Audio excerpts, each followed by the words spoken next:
Hola a todas y todos, mi nombre es Pilar Raigal y hoy voy a intentar que os vayáis con unos conocimientos básicos de los trastornos de la deglución. En primer lugar, saber qué es la deglución. Yo creo que todos conocemos que es el transporte del bolo alimenticio desde la cavidad oral hasta el esófago. Pero es verdad que tiene como objetivos la eficacia y la seguridad como características muy importantes, ya que la eficacia es la posibilidad de ingerir la totalidad de calorías y el agua necesarias manteniendo una nutrición e hidratación adecuada, y la seguridad es que se eviten que hayan complicaciones respiratorias. Cuando suceden estos problemas los conocemos como trastornos de la deglución y, como podréis imaginar, comprenden un grupo súper amplio y muy heterogéneo. Tiene manifestaciones clínicas muy diversas y el síntoma que más se repite o el que más conocemos es el que denominamos disfagia, pero también pueden darse problemas como la desnutrición o complicaciones pulmonares. Vemos que la deglución es un proceso muy complejo y que exige una perfecta coordinación de varios grupos musculares, desde la boca, la faringe, la laringe y el esófago. Y además poseen inervaciones nerviosas de los pares craneales. Ahí os dejo cuáles son los pares craneales que intervienen, desde el 5, el 7, el 9, el 10 y el 12. Como muestran Cápora y Falduti en 2015, podemos dividir la fase de la deglución en 4. Es verdad que hay otros autores que la dividen en 3, pero a mí me gusta dividirla en 4.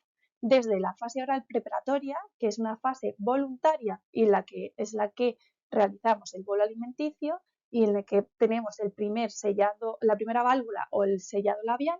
Luego está la fase oral, que tiene una duración de un segundo, que es cuando ya se ha formado ese bolo, el ápice o la punta de la lengua lo que hace es chocar con el paladar duro y propulsar ese bolo. Y cerramos lo que es la pared posterior de la cavidad oral, lo que conocemos como segunda válvula. Seguimos con la fase faríngea, que en esta etapa es involuntaria también y dura más o menos un segundo, como la anterior. Una vez que comienza la respuesta del reflejo de disparo deglutorio, se inicia el ascenso del velo del paladar, lo que conocemos como tercera válvula, y el cierre nasofaríngeo. Eso ayuda a la producción de lo que conocemos como apnea. Y por último, la fase esofágica es una etapa involuntaria donde se desencadena el transporte del bolo desde el esfínter cricofaríngeo hasta el estómago, por medio del esófago. Esta etapa es un poquito más larga, dura entre 8 y 12 segundos. Como vemos, es un proceso muy complejo y que tiene una biomecánica, ya que es una praxia, es una actividad motora voluntaria, la cual vamos perfeccionando a través de un aprendizaje progresivo. Las fases de la deglución están coordinadas por sinergias musculares y que además puede aumentar su eficacia en la fuerza y en la precisión según el alimento que transporte de una fase a otra. Por lo cual hay que destacar que es muy importante la interacción sensitiva, ya que cumple un papel fundamental porque los alimentos, dependiendo de la textura y la temperatura, pueden aumentar o disminuir la velocidad y, por tanto, la eficacia del traslado de una fase a otra de la deglución. ¿Qué variables pueden afectar a la deglución? Pues desde el volumen, que en general un volumen grande desencadena de manera más eficaz los mecanismos de deglución que uno pequeño, la viscosidad, porque los líquidos son más complejos, como todos conocemos, y tienen una predisposición para las aspiraciones, porque se produce un retraso en la puesta de acción del reflejo de la deglución, y por otra parte, los sólidos producen más dificultades si existe una alteración estructural en las vías aerodigestivas. La temperatura también influye, ya que los líquidos fríos desencadenan más rápidamente el cierre laríngeo. La edad, dependiendo de la edad, somos diferentes en los mecanismos de la deglución. No es lo mismo ser un lactante, donde utiliza el mecanismo de succión, o una persona de avanzada edad que suelen presentar alteraciones comunes como la pérdida del tono muscular o incluso la pérdida de piezas dentarias. La postura, los famosos cambios posturales o maniobras compensatorias que utilizamos los logopedas, ya que modifican las estructuras y la disposición de las vías aerodigestivas, condicionando una mayor o menor facilidad de la deglución. Los fármacos, porque pueden producir alteraciones de la conciencia, coordinación, alteraciones motoras. Todos hemos tenido pacientes o usuarios que vienen muy medicados y vienen muy dormidos, cuesta mucho el proceso deglutorio, o incluso traqueotomías y sondas nasogástricas.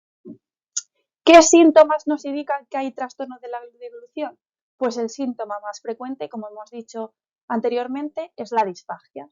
Las personas que presentan disfagia dicen que tienen una dificultad para iniciar la deglución o una sensación de parada del bolo o la percepción de la dificultad de un paso, del paso de una fase a otra. Según la Organización Mundial de Gastroenterología, una de cada 17 personas en el transcurso de su vida presentará algún tipo de disfagia. Podemos dividir la disfagia en dos tipos. Disfagia orofaríngea, que surge cuando hay alteraciones en las estructuras que intervienen en las dos primeras fases de la deglución, y los pacientes lo suelen describir como que hay presencia de obstáculo que no le deja pasar o que hay una obstrucción funcional por mala elaboración del bolo en la cavidad oral, debilidad de la contracción faríngea, apertura inadecuada de este esfínter. Las causas más comunes de la disfagia orofaríngea son de origen neurológico. En un 30% se dan pacientes de ictus, entre un 52 y un 82 en pacientes de Parkinson y hasta un 84% en los pacientes de Alzheimer. También es característico en patologías como la ELA o la esclerosis múltiple. También afecta a los trastornos mentales y en este caso, como hemos dicho, que está implicada en las dos primeras fases, tenemos que valorar la fase oral preparatoria o la fase oral y la fase faríngea. Y es muy importante valorar la aspiración, ya que se ha estimado que el 45% de la mortalidad de pacientes con disfagia orofaríngea tiene que ver con esta dificultad.